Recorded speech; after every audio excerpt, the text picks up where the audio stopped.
বন্ধুরা, সবাই কেমন আছো? চলে এলাম দুপুরবেলা খাওয়া দাওয়া নিয়ে। আর বাইরে দেখতে পাচ্ছ বৃষ্টি হচ্ছে। এই দেখো, এই মাত্র আবার বৃষ্টিটা আরম্ভ হয়ে গেল। দেখতেই পাচ্ছ কিরকম বৃষ্টি হচ্ছে।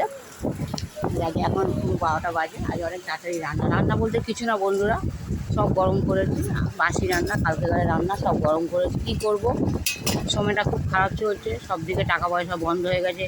এই দুটো মানুষ খাবো কী করে তাও জানি না। এই দেখছি কালকে গায়ে একটুখানি ঝিঙে পোস্ত ছিল, আর এটা 2-3 দিন আগে একটুখানি সেই কুমড়ো পাতা বাটা, আর কালকে গায়ে সয়াবিন। এই আছে। খাও, পাটা খাবা? হ্যাঁ, খাবে না? দেবো? ঝিঙে পোস্ত খাবে? মানে ঝিঙে পোস্ত খাবে, ঝিঙে পোস্তটা দিয়ে দিই। বাটাটা খাবে না, ও যেটা ভালো লাগে খাক। কী করবো, আজ এই একটু অল্প স্বল্প এই দুবেলা চালাতে হবে। এখন কিছু করার নেই বন্ধুরা।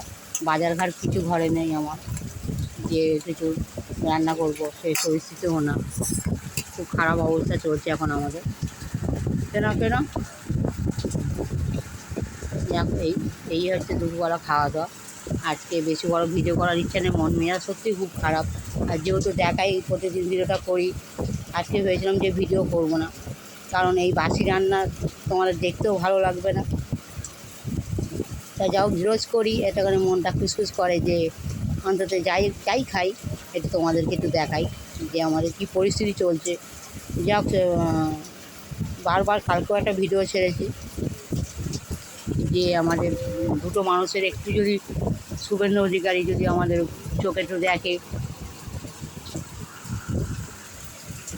এই দুটো মানুষ কীভাবে চলছে।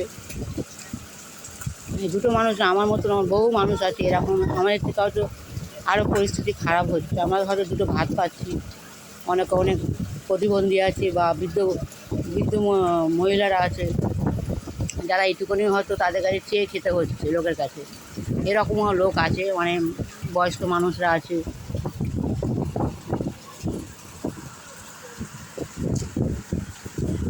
যাক, তাদেরকে একটু দেখা দরকার।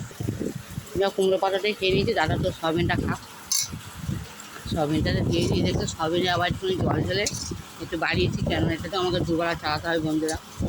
ওই কারণে একটু মেটেও ছিল, ওর সাথে তো তরকারি ধর মেটে দেওয়া ছিল। যাক, দাদাভাইকে দিই।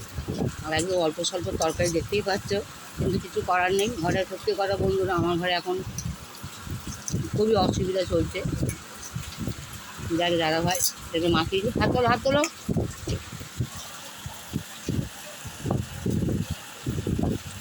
এখানে এমনকি বন্ধুরা আমাকে কেউ দেওয়ার নেই, কেউ একটা কোনো কিছু 500 চাল কিনে দেওয়া, উঁচু করো না, 500 চাল কিনে দেওয়া সাহায্য আমাকে এখানে কেউ করে না। যেটুকুনি জোগাড় করি আমি একাই করি, আমি একাই চেষ্টা করি কীভাবে কোনটা জোগাড় করে করবো। কাউকে তুলি পোস্ত নিয়ে আর একটু করে রেখে দিতে হবে, কেন রাতের জন্য একটু রাখতে হবে। ওই যেটুকুনি আছে রাতের জন্য ঝিঙে পোস্তটাতে খাই।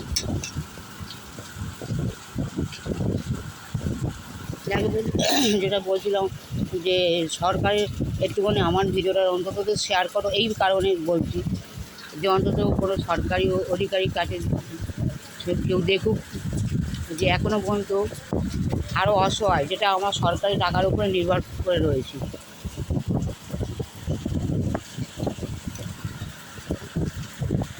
আমাদের ইনকাম কিছুই নেই বন্ধুরা। যা লক্ষ্মী ভাণ্ডার পেতাম ওইটা, আর তোমার দাদা ভাইয়া প্রতিবন্ধী টাকা পাতো, ওই টাকা নিয়ে আমাদের সংসার, ওর উপরে সব কিছু। তারপরে তো ওই টাকা তো নিশ্চয় হয় না, তোমরা সবাই জানো। তারপরেও আমি কি করি, লোকের কাছে লজ্জা লাগে, কিন্তু কী করব, লোকের কাছে পাড়াতে বলতে কি আমার নিজের লোকরা কেউ দেয় না।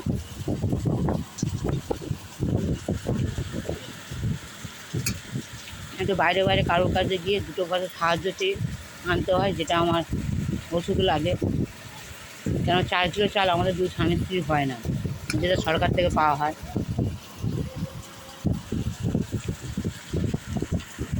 চিনি পোস্ততে খেয়ে নিয়েছি, নিয়ে একটু সবই নিয়ে নিই। যাকে বন্ধুরা, তোমাদের কাছে একটাই অনুরোধ, এতদিন সেভাবে অনুরোধ করিনি যে অন্তত প্লিজ ভিডিওটা একটু শেয়ার করে, যাতে কোনো অফিসাররা দেখে, কোনো সরকারি অফিসাররা দেখে আমাদের দুটো মানুষের একটু সাহায্য করে। যে দেখতেই তো পাচ্ছ, চুপচাপ খেয়ে নাও। তোমার দাদাভাই কোনো দিন বলে না। আজকে এত কষ্ট লেগেছে সকালবেলা, সকালবেলা মাছালা এসছে, আর তোমার দাদাভাই কোনো দিন এরকমভাবে কোনো দিনই বলেনি আমাকে। আজকে মাছালা আসতে ইশারা করছে যে চিংড়ি আর কি মাছ এনেছে, তা তোমার দাদাভাই ইশারা করছে যে মাছ কেনার কথা। তা আমি কিনতে পারিনি, সত্যি কথা বন্ধুরা। মানে আমি ওনার উপর একটু রাগ করলাম যে পয়সা কোথায় পাবো। আর তারপরে এমনিতে ওই যে মাছালাটা, ও আমার কাছে এমনি 30 টাকা পায়। কোনো দিন আমি বাকি করে খাইনি বন্ধুরা, কোনো জিনিসটা না থাকলে আমি খাই না। কিন্তু একটা পরিস্থিতির মধ্যে আমি মাছ নিয়েছিলাম, নিয়ে 30 টাকা সে পায়, তা দিতে পারিনি। আবার আজকে সেই দাদাটা এসছে, তা ইনি দেখে বলছে যে মাছ নেওয়ার কথা। তা আমি আর মাছটা নিতে পারিনি, কেননা সত্যি আমার কাছে কোনো পয়সা কড়ি নেই যে ওনার জন্য একটু চিংড়ি কিনবো, সেই পয়সা পর্যন্ত আমার কাছে নেই। যাক, এরকম আমাদের পরিস্থিতি। যা যদি তোমরা একটু মনে করো যে আমার ভিডিওটা একটু শেয়ার করে অন্তত কোনো সরকারি অফিসাররা একটু